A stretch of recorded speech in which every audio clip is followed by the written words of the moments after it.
Welcome back, my friends. My name is Eric. This is Mel7 Gaming, and we got a quick update from Solasta. In case you haven't seen it, they released on May 27th. So, we got, 5 weeks or so, 6 weeks, something like that. Pretty soon, though. Apparently, they said 7 months of early access. Okay, that's actually pretty good. Version 1.0 will drop. Let's see, what else is in here that's important? I haven't seen this yet, so this really is a kind of a first reaction video, so to speak, for whatever it is. I figured it would happen pretty quickly because they made the comment that they were raising the early access price because they couldn't have a sale within 30 days of a price change.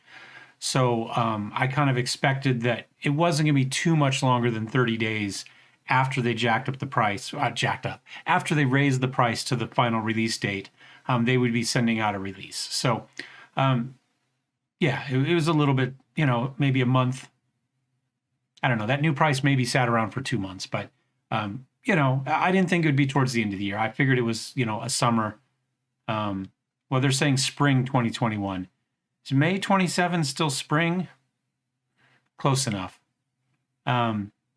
Anyway. So that's good. Let's see. Frequently asked questions. Will I need to buy the game if I bought it? Nope. Of course not. Hopefully not. How long is the game going to be at launch? They're aiming for 40 hours. For those whose early access runs took 30. Ours weren't. I want to say we were about 18. No, we weren't that long, were we? I don't remember. But I mean, we were a little bit longer than what they were saying. I want to say at one point they said 10 hours and it took us 12 maybe for the first run. So anyway, so if they say 40, will probably take us 50.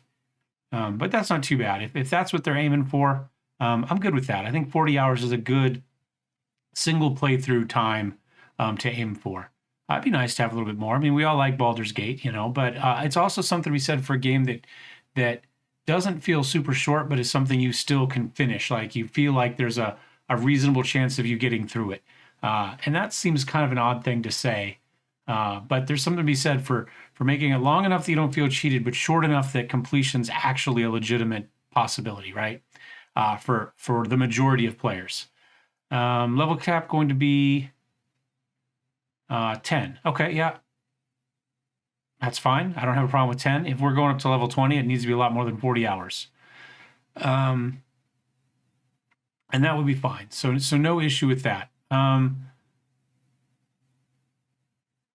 and I doubt it'll stay at 10. That's the easiest thing a Dungeons and Dragons or role-playing based game can do for DLCs is give you that next level increase and that next level increase, right? It doesn't matter if it's Dungeons and Dragons, if it's World of Warhammer, right?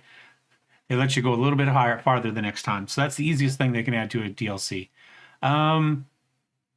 6 classes to be available at launch. Yeah, I think they were pretty clear about that. Fighter, Rogue, Wizard, Cleric, Paladin, and Ranger.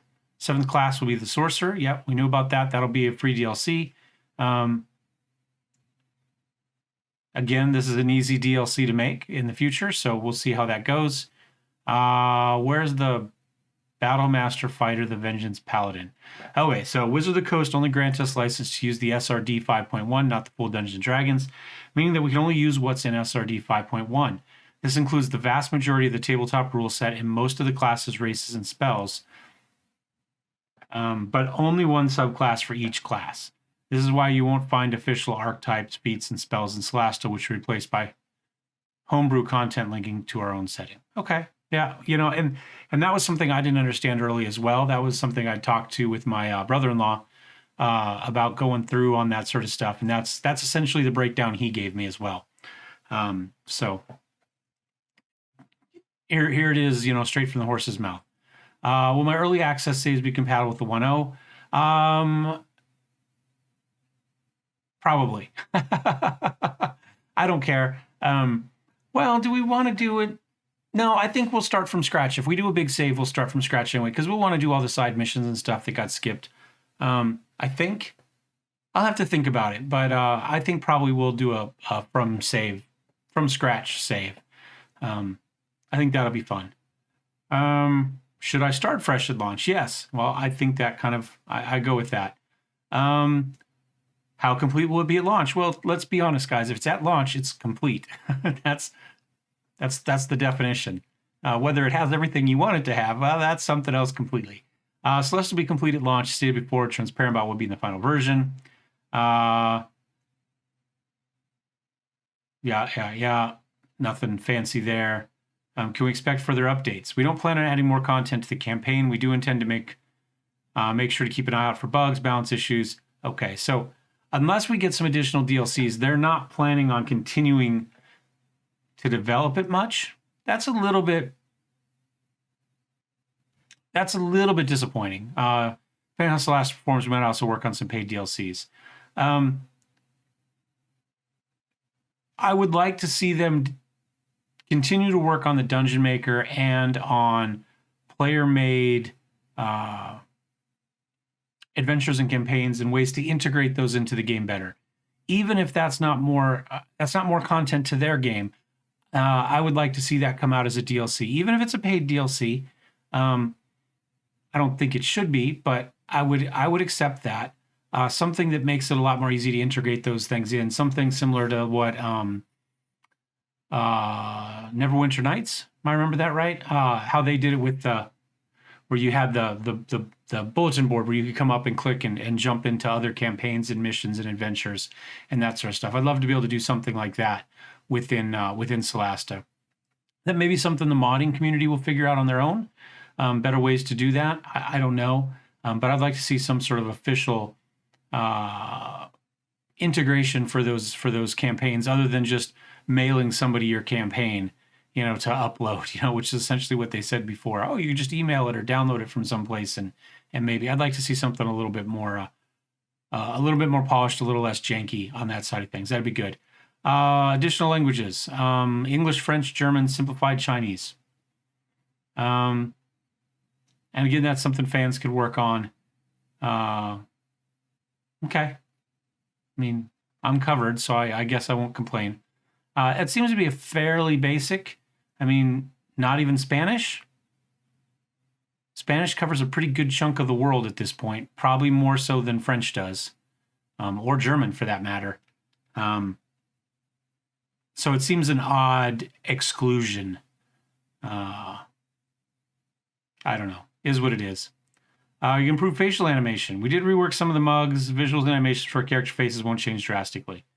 Keep in mind that we're not a story-focused RPG, but a tactical RPG, where combat is one of our key focuses, like in XCOM. Yeah, but XCOM has spectacular character creation, good animations, all sorts of ways to update your character, to change your character, mods that do all sorts of stuff with it. So maybe XCOM's not the best comparison, because XCOM's doing what they said they did.